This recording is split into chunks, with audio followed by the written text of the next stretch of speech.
morning, ladies and gentlemen. My name is Professor Dr. Murthy. I'm the founder of the International Institute of Wellness and Aesthetic Medicine. The two beautiful ladies here is Dr. Sarah Jane. She graduated from the Institute in 2018 and she was a high achiever at the batch.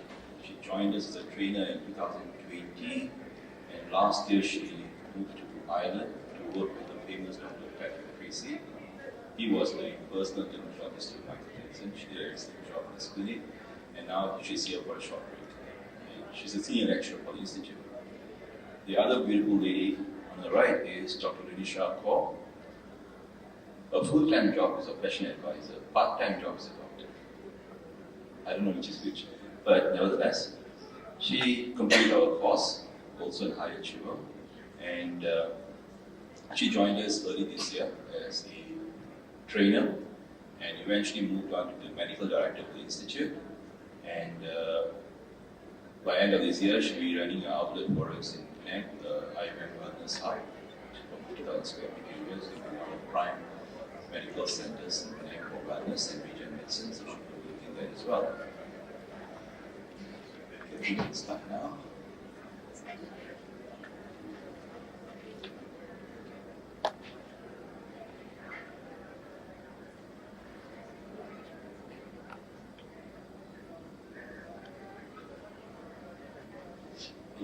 When we talk about aesthetic medical practice, the core element is your foundation and your strategy.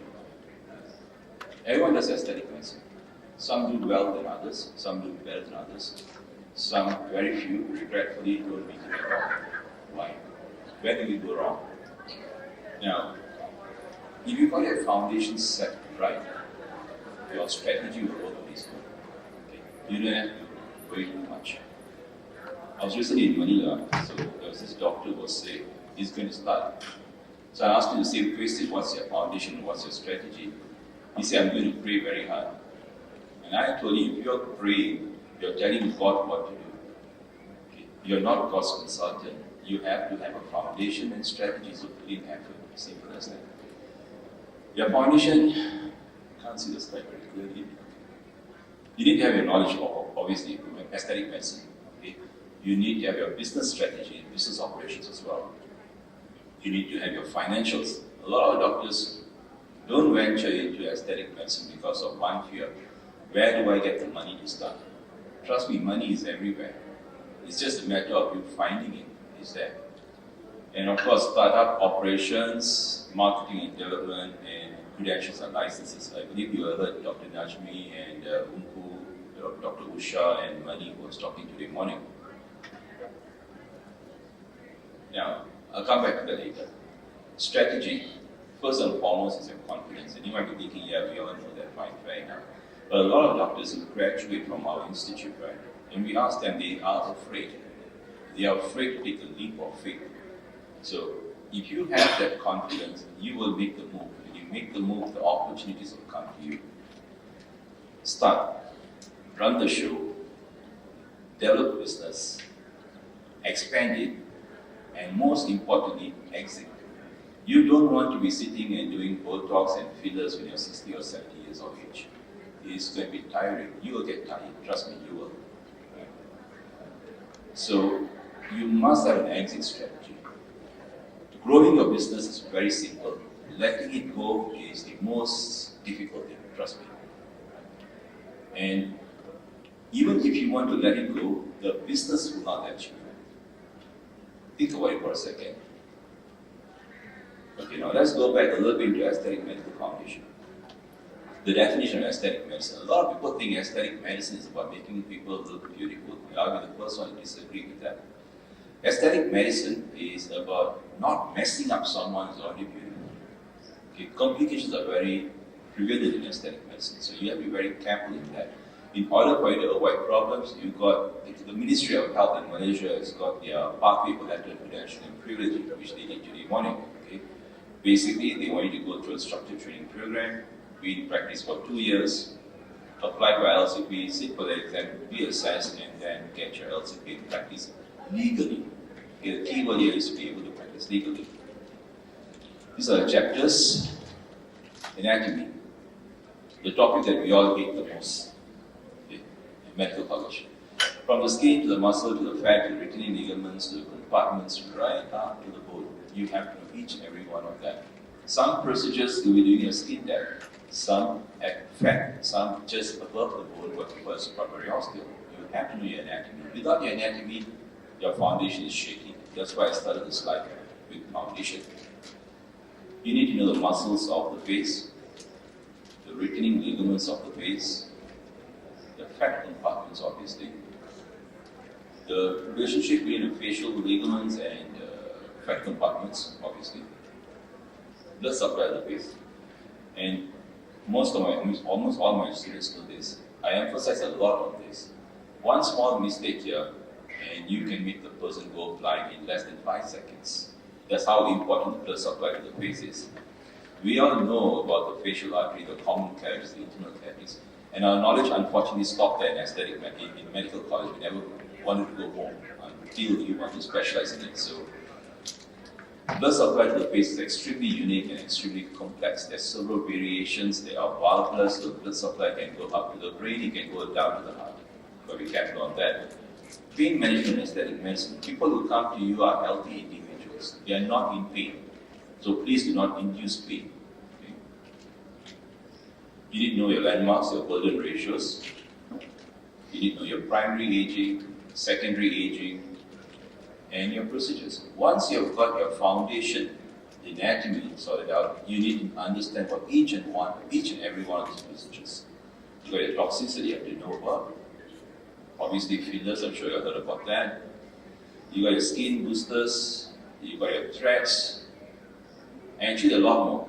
You got your lasers, you got your body contouring devices, your cryolipolysis, you got high intense focus electromagnetic pulses, your radio frequency, infrared, high. There are tons of new devices in the market for you to know and explore. You have to know them.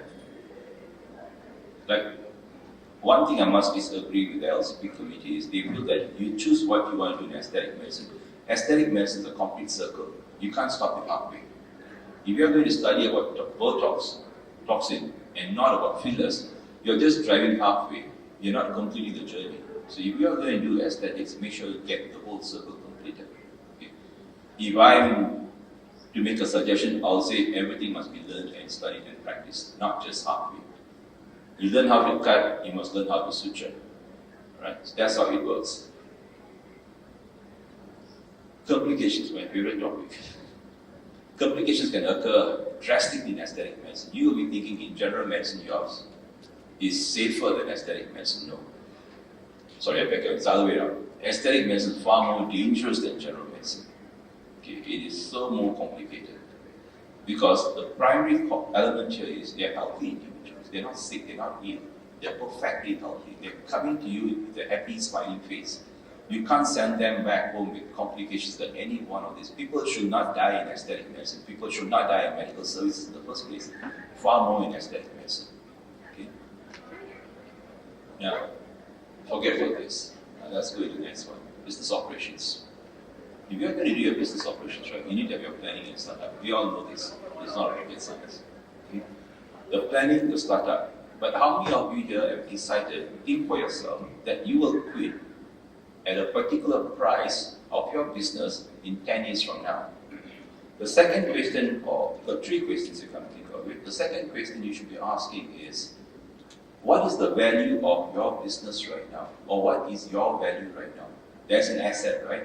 There's tangible, intangible assets. If you are running your practice, I don't know how many of you have got to practice.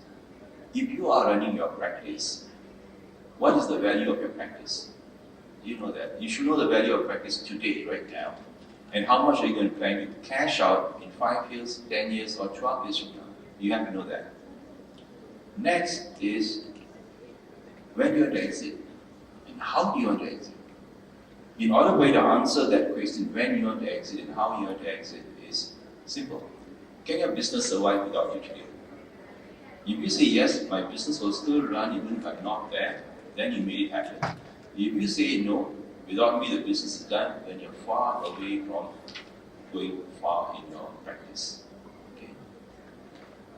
So once you have a business plan, Like it or not, aesthetic medicine is a business. It's not like any other medical services. You need your CSP. You need to have your corporate strategic planning. This basically tells you what is your strength, what is your weakness. I'm not here to give you a secret formula to say, use this and you'll make millions. I can't do that, no one can.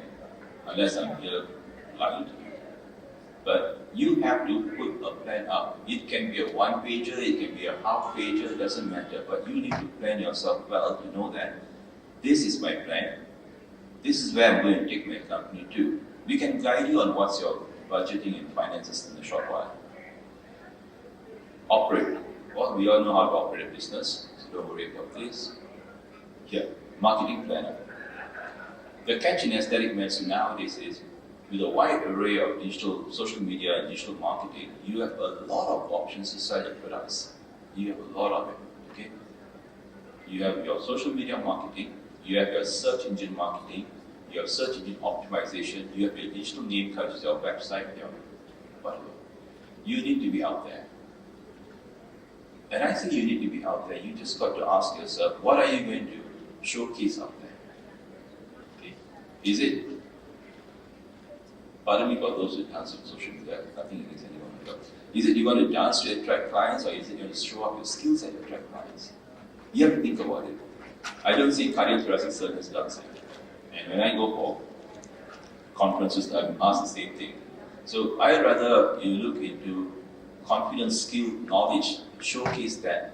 I'm not here to sell a training program to you, though my sales team might be pissed off with me. I'm not here to do that. I'm here to do one thing, show you how to move forward in your aesthetic practice. So, your marketing planner is going to be extremely crucial for you. Okay? CAPEX in budget location. Make sure when you start any practice in your business, you have close to about 6 months of cash in hand. If your overhead is 100,000 a month, make sure you have at least 600,000 or at least a minimum of $500,000 in your pocket.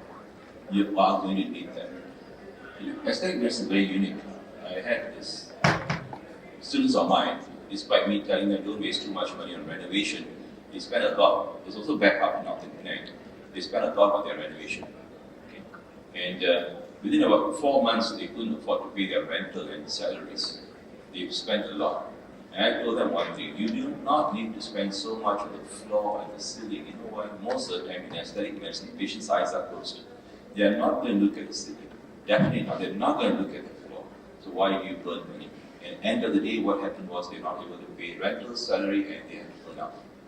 So think about it. Allocate your budget wisely. Okay? If you were to tell me I want to spend $500,000 on renovation, I'll say keep it to half. The balance I'll use it on marketing strategies. Your marketing strategy need to be the highest expense in your company. Okay? As a formula for it, I'll come to it shortly. So this is your OPEX. Okay? Your operating expenses. You will need to have a budget for your operating expenses. Now, my favorite question right now. You are here, right? If you are running your practice back wherever you are from, what is your cost per minute? In other words, if your staff is, to all the staffs here, I didn't say this way. So, if your staff is playing with a handphone or something like that for 10 minutes, how much money are they burning up from their company? You need to ask them. Because every minute counts. You got your rental. I always use the term, the meter is running. You got rental, you got salaries, okay? You have bills to pay. You have utilities, so marketing expenses. If you are spending, say, 90,000 a month, you got to divide that by 26 days. How many days, or rather, how many days you're operating? You have the number of hours you're operating, and you will know. You'll be surprised. Sometimes it's 10 ringgit a minute. 10 ringgit a minute is expensive. So if you stay idle for 5 minutes, wandering, pondering, or whatever, you just burn 50 ringgit. That means you have to imagine you just took 50 ringgit out of your wallet, you threw in the dustbin. Will you do that today? No one will. Okay? So think about your cost per minute.